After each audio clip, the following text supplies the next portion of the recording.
You know what the worst thing you can do when you like a woman is to pursue her too much.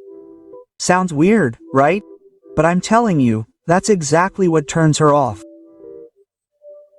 The minute you become the guy who doesn't know when to stop, you're stepping into dangerous territory. Because come on, who doesn't enjoy a good mystery? And if you're too predictable, then bye-bye magic. Let me ask you a question. Has it ever happened to you that when you decide to disappear for a bit, she suddenly starts to become more interested? If it hasn't, it's because you haven't tried it yet, because mystery always attracts and your constant presence is only nullifying any chance of her appreciating you. The point is, too much attention is what kills attraction. The Greek philosophers talked about this a lot. As Seneca said, most of what we fear is not as serious as we think, and what we seek most desperately is what often eludes us. And here we are, searching. And sometimes all we need to do is stop looking. Today I'm going to show you why stopping looking can be the smartest move. Sticking around until the end of this video is going to make you see everything in a different light. Before we start, if this video has given you value, don't forget to subscribe and turn on notifications. Remember, the best way to get what you want is to learn how to let go of what's holding you back. And now, let's get started. 1. You regain your perceived value. I'm telling you straight, if you're the guy who's out there looking for a woman all day, you're doing the exact opposite of what you should be doing. And the worst part is, you don't realize how easy it is to lose value when you're too available. It's like having a friend who calls you every 5 minutes just to say hi. Would that bother you? Of course. Same thing with her. Regaining your value isn't just a matter of disappearing completely, but reducing the frequency of contact can work wonders. Think about it. Imagine you have a bottle of perfume that you love, but then you find out it's been discontinued. What do? You cherish it like gold. You wear it only on special occasions. That's what happens when you distance yourself a little bit. Your presence becomes valuable. It's rare, but in the human world, scarcity is everything. When you're too accessible, what you're saying is, I'm here, I'm not leaving. But that doesn't create attraction, it creates boredom. Now, don't get me wrong. It's not about disappearing for days on end. That's just another way of appearing indifferent or worse, of not being interested. What I'm saying is that reducing your availability is a psychological trick that works. You have to find that point where you let her feel your absence without making it seem like you're just walking away from the conversation. It's a delicate balance, like walking a tightrope. I know what you're thinking, but what if she thinks I'm not interested? I assure you. Less is more. A man who is unavailable all the time is much more attractive than one who is glued to his phone waiting for a notification to go off. Seriously, aren't you making the world a better place by being the guy with his finger glued to the screen? You are losing value, and before you say something like, but what if she doesn't mind if I walk away? The truth is, if she doesn't care, maybe it's time to accept that she's not that interested. Stop looking for someone who isn't looking for you. So if you want to regain your value, act like you're not dependent on her for your happiness.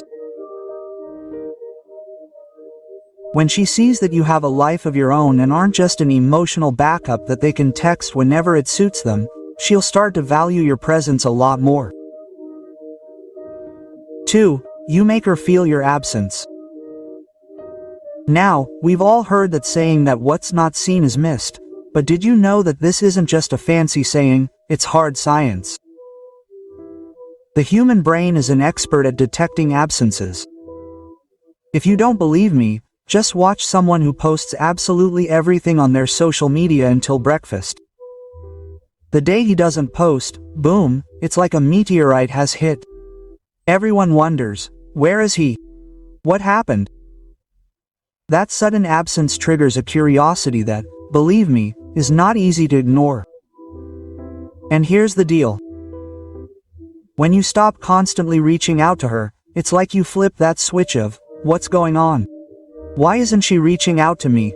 Quote, see what you've accomplished. You're no longer just another message on her phone. You're now something she's missing, something she wants to know more about, something she can't have all the time. What you have to understand is that silence speaks louder than words. If you're texting and being overly available all day long, what you're really doing is diminishing your presence. It's like when you go to a fancy restaurant.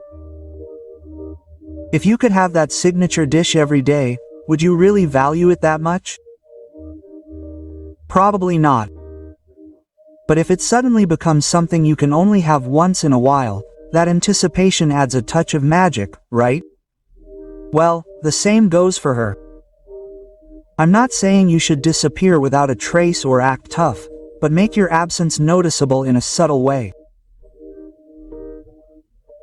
You don't have to text her every day or be on top of her every move. People value what they feel they could, losing. And yes, I know this may sound like a mind game, but it's really just how attraction works.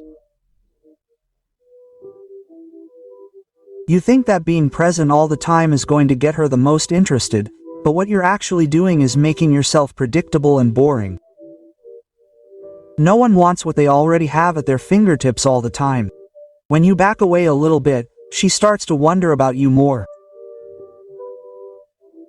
So what I suggest is that it's not just your presence that makes you stand out, it's also your calculated absence. As Marcus Aurelius said, wisdom is knowing that what we don't control should be let go. This isn't about playing with fate, but rather letting your lack of presence be what piques her curiosity. 3. You create intrigue and mystery. Here's the key.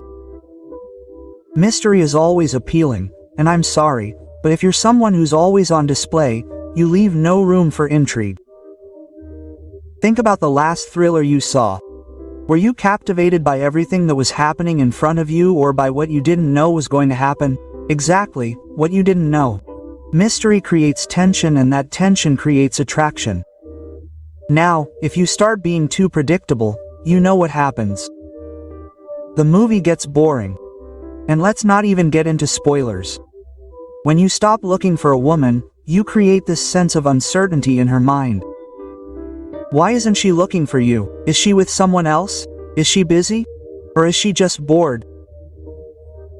Those thoughts start to run through her head and suddenly the lack of information works in your favor. You don't have to be a complete mystery, but what you're doing is letting curiosity do its work. I'll put it this way. If you're always there explaining yourself, trying to make yourself available, you become an open book.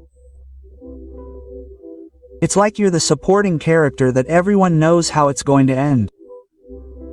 But if you back off a little bit, you're the character that everyone's talking about. What is she going to do? Where is she going? That's the difference. I know you're probably thinking, but what if she thinks I'm not interested anymore? Let me tell you something. It's much better to think about the curiosity you're sowing.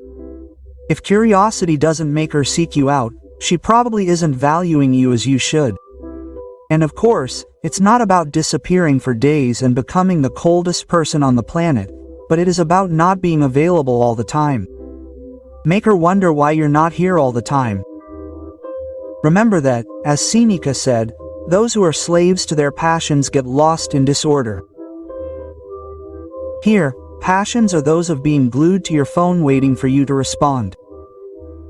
Instead, create a little emotional disorder. Mystery keeps attraction alive and predictability kills it. If you manage to disappear for a while without giving explanations, you will have created a perfect space for intrigue to work its magic. 4. You focus on yourself. When you stop looking for her, What you're really doing is starting to look for yourself. And no, I'm not talking about spending 3 hours in front of the mirror taking selfies, but about investing time in yourself, in your personal development, in your projects, because you knew that your greatest attraction is not in what you do for her, but in what you do for yourself.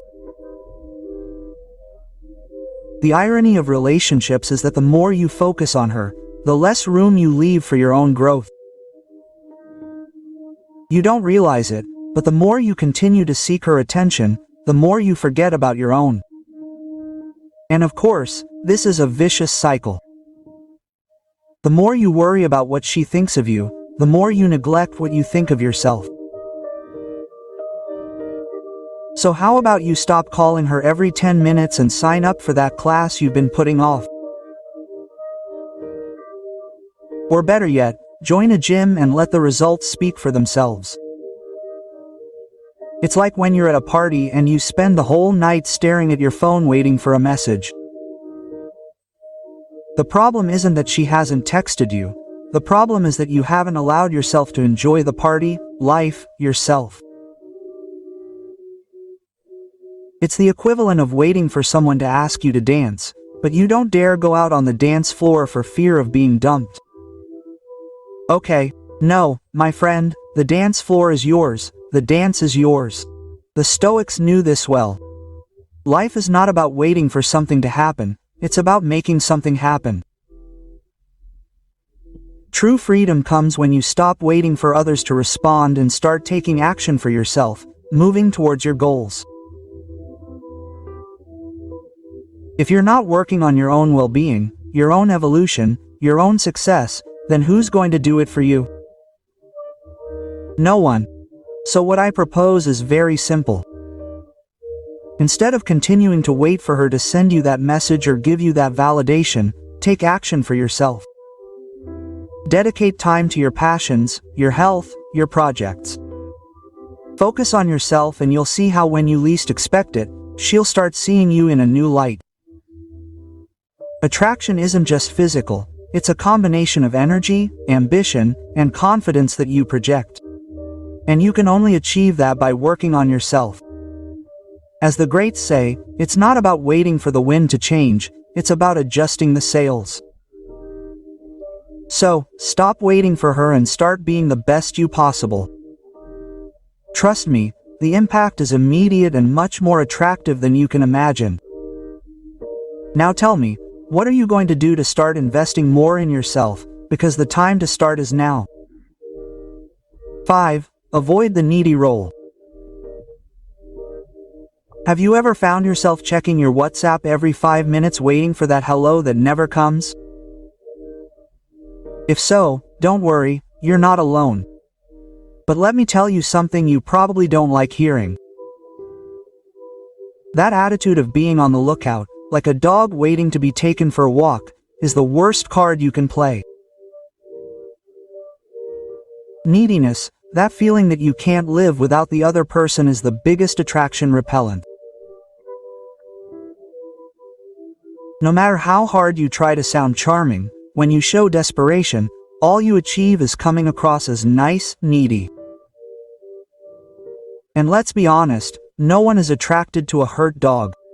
No one wants to take care of someone who can't take care of themselves. Imagine you're at a party and suddenly someone comes up to you and says, "Hey, why haven't you been texting? Do you have me on scene? Have you forgotten about me?" I don't know about you, but that's one of those scenes that makes you want to disappear into the floor, right? What you don't realize at the time is that this same attitude is the one you're projecting when you become a digital vigilante. You check to see if she's online every 5 minutes. You expect your messages to be answered immediately. If so, relax. You're making her job easier by making yourself more predictable than a 7 a.m. alarm. The real attraction comes when you stop being constantly available, when you become someone who has their own life, their own interests, and who doesn't need validation. You know who doesn't have time to wait for text messages? People who are busy building their own lives, and that's what she'll like. A man who respects himself enough to not beg for attention is the one who truly attracts attention. Neediness is the poison, detachment is the antidote. The Stoics understood this very well. It's not loss that torments us, but our aversion to losing. The problem isn't that she doesn't text you. The problem is that you can't live without her reply. When you stop waiting, you become an independent, attractive, free being. And at some point that lack of desperation is what will make her think about you more than you can imagine. So what are you going to do now? Stop checking your phone every 30 seconds and start doing something for yourself. The difference is huge. 6. You filter out who's really interested. Let's be honest. When you stop looking for a woman, what you're really doing is introducing a natural filter to your relationships. And I know that may sound strange, because we all want to think that our connections are authentic and deep, but the truth is that when you're always available, it's easier to be taken for granted. The thing is, if you're always just a text or a phone call away, do you really know who's genuinely interested in you? Or are they just reaching out because you're a convenient option? When you disappear for a bit, people start to show their true colors. And the most interesting thing about it is that the people who really value you aren't going to magically disappear. On the contrary, they're going to gravitate closer to you, because absence, as I always say, triggers curiosity. And curiosity, trust me, is one of the most powerful emotions when it comes to attraction. Imagine you have a product that you absolutely love. It's a limited edition, rare, almost impossible to get. What do? Sure, you take care of it, you cherish it, you only use it on special occasions. That's how she sees you when you're no longer always available. Suddenly you're not the obvious choice, and the people who really want to be around you will do everything they can to maintain that contact. On the other hand, the ones who only seek you out when it's convenient for them, the ones who don't even bother when you disappear, well, those people are only there because you make life easy for them. And the guess is that when you stop being so accessible, those people disappear completely. And you know what that is? It's like cutting the people who don't add up out of your life. Less noise, more space for those who truly value you. The Stoics teach us to live with the essentials. An abundance of options only dilutes value. When you stop being available all the time, you filter out those who are truly interested in you, and in the end what you get are more authentic relationships with people who seek you out because they appreciate you, not because they have nothing better to do. So the next time you're tempted to text or call, pause, filter out what's truly worthwhile, and I promise you'll notice the difference. In closing, what really matters is this. The power to disappear is not manipulation, it's self-respect. When you stop pursuing a woman, you're showing that you know your worth and that you're not going to settle for emotional crumbs. Silence, which sometimes seems uncomfortable, has a much greater impact than 1,000 words. Now I want to know what you think. Have you ever tried to stop searching and suddenly everything changed? Tell me in the comments. I would love to know your experience. If this video has given you something valuable, I invite you to subscribe and turn on notifications so you don't miss more content that will make you grow and be more aware of your relationships. And if you are interested in delving deeper into these topics, do not hesitate to check out the other videos I have here. There's much more for you. Remember, your value does not depend on someone searching for you. You decide your own energy. See you in the next video.